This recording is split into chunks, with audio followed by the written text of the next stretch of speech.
We're back for another series of GCSE summer exams for 2024, and in this video I'm going to break down everything you need to know for AQA GCSE Geography Paper 1 on Friday the 17th of May.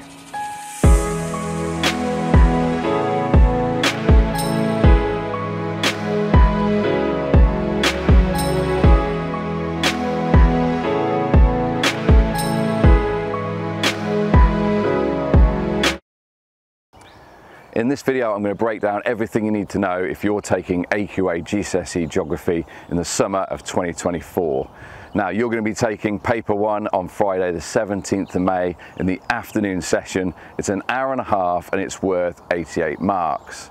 Now before we get into the content, make sure you go check out my other videos where I go through paper 2 and paper 3 as well as the 2024 pre-release, as well as my other resources that are going to help you be more successful in 2024. My last minute mocks resource covers papers 1 and 2 and are designed to save you time, replicate the AQA exam paper format and provide you with model answers. The great thing about these mock papers is that it does not require any writing. Links above and in the description for more information. Now I've also created a revision template to help you structure your revision for papers 1, 2 and 3. Now this free template will help you devise different strategies when it comes to your revision. Go check out my video where I suggest 6 different ways on how you can use this template. The structure of paper 1 consists of 3 sections, A, B and C. You need to answer all the questions in sections A and B, but then you have a choice when it comes to section C. This depends on which topics you have studied with your teacher, so you will choose 2 out of the 3 topics, either coasts, rivers or glaciers. The first thing I always suggest to my students is to read instructions on the cover sheet carefully before skimming through the entire paper.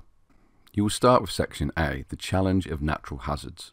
The section will contain a variety of different questions from multiple choice all the way up to a 9 marker with SPAG marks available. So these are the main topics you need to be revising for section A. You need to start off with a basic understanding of the whole distribution of volcanoes around the world. You need to understand the differences between the plate margins we see around the world, including destructive, constructive and conservative plate margins. You need to have a good understanding of earthquake examples and case studies. You need to understand the differences between the primary and secondary effects, as well as the immediate and long-term responses. My pupils have looked at the Nepal earthquake and the Italian earthquake. You also need to demonstrate why people choose to live near hazards, so you need to consider the reasons why they might not be able to move away. Risk management is also important, so understanding of the 3 Ps, prediction, protection and planning is also essential. Global atmospheric circulation is one of the most difficult topics on the exam paper. Please take some time to have a look at this and understand the differences between the Hadley cell, the Ferrel cell and the polar cell, as well as recognising the impact the global atmospheric circulation model has on ecosystems around the world. You should also have studied a tropical storm case study and understand how tropical storms are formed, the differences between cyclones, typhoons and hurricanes, as well as a specific case study, understanding the main effects and responses of case studies such as Typhoon Haiyan. Extreme UK weather is also essential for this unit. You should have studied a case study of extreme weather in the UK, such as the Cumbria floods from 2009 or the Somerset floods from 2014. Climate change is the last part of section A, and you should understand and have reviewed the main evidence proving climate change is happening, looked at the natural and human causes of climate change, as well as understanding mitigation and adaptation strategies to climate change. Section B looks at the living world. Now in this unit you're going to investigate all the different ecosystems you're going to find around the world. You're going to focus on stuff like tropical rainforests, and then you're either going to have a choice between hot deserts or cold environments. The topics for revision are ecosystems, tropical rainforests, cold environments or hot deserts. To begin with, you should understand the main parts of an ecosystem and the distribution of the different ecosystems around the world. You should have a decent understanding through science and geography lessons when looking at food chains and webs. You'll then focus on tropical rainforests. You'll look at the climate, and then you'll look at some of the problems caused by deforestation. You looked at the causes of deforestation as well as the impacts, management and protection. You then get the option between answering a question on either cold environments or hot deserts. My pupils have studied cold environments. You would have studied cold environments such as polar or tundra regions. Alaska is an example of a tundra region, whereas Antarctica is an example of a polar region. When looking at hot deserts, you should have studied a case study such as the Thar Desert across India and Pakistan. For both topics, you'll need to know the following: the main characteristics, adaptations and climate of the area. You need to then fully understand the opportunities and challenges for development in these areas, as well as the main threats and management strategies. Finishing with section C. Now this is slightly shorter than sections A and B. It's broken into a few different topic areas. Now you would have either studied coast, rivers or glaciers. You're only going to do 2 out of those 3 options. For instance, my students have just covered rivers and glaciers, so that means they're only going to cover those sections of the exam paper. When looking at coasts, you need to show understanding of the following features and how they're formed, as well as being able to apply your knowledge to Ordnance Survey map extracts. You need to understand the basic differences between the types of waves we see at the coastline.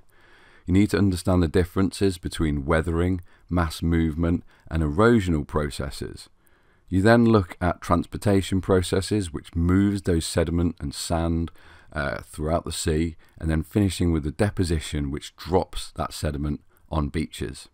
You should have also looked at the geology or the rock structure of coastlines around the UK and understand the differences between headlands and bays, wave-cut platforms, caves, arches, stacks and stumps. You should also know the main differences between sandy beaches and pebbly beaches, the differences between spits and bars, and finally understanding of how sand dunes form. Moving on to coastal management strategies, and you should have an understanding of the differences between soft and hard engineering strategies, as well as coastal realignment. Possible case studies you may have looked at include Swanage in the Dorset coastline, as well as Lyme Regis. Again, with rivers, you need to show understanding of the following features and how they're formed, as well as being able to apply your knowledge to Ordnance Survey map extracts. We start off with the main fluvial processes and then looking at erosion, transportation and deposition. You should understand the differences between a long profile of a river as well as the cross profile of the river. Then moving on to the main features you may see along a river profile, such as interlocking spurs and waterfalls and gorges in the upper course. Then as you move down the river, you'll find meanders, oxbow lakes, levees and floodplains. Finally, you look at causes of flooding, including physical and human causes. You'll be looking at how precipitation and discharge can affect this, relating to a hydrograph. Then looking at river management strategies, such as hard and soft engineering. And finally, you look at a management strategy example. Possible examples could include looking at the River Tees or the River Severn and its estuary, managing floods in Banbury or the Jubilee River Flood Relief Channel. The final section of Paper 1 looks at glaciers. Again, you start off with the main processes you see at glaciers, such as weathering, erosion, such as abrasion and plucking, and then again transportation and deposition. You need to understand the different landforms you're going to see through erosional processes, such as corries, arêtes, pyramid peaks, and glacial valleys. Then you'll also look at transportation and depositional landforms, such as moraines, drumlins, and erratics. Once again, you have to apply your knowledge to map extracts, so again being able to identify those features may be useful. We then look at the economic opportunities in glacial areas such as farming, forestry, quarrying and tourism. This also creates conflicts in these areas, and again quarrying, tourism, wind turbines and zip wire proposals all create conflicts in these glacial environments.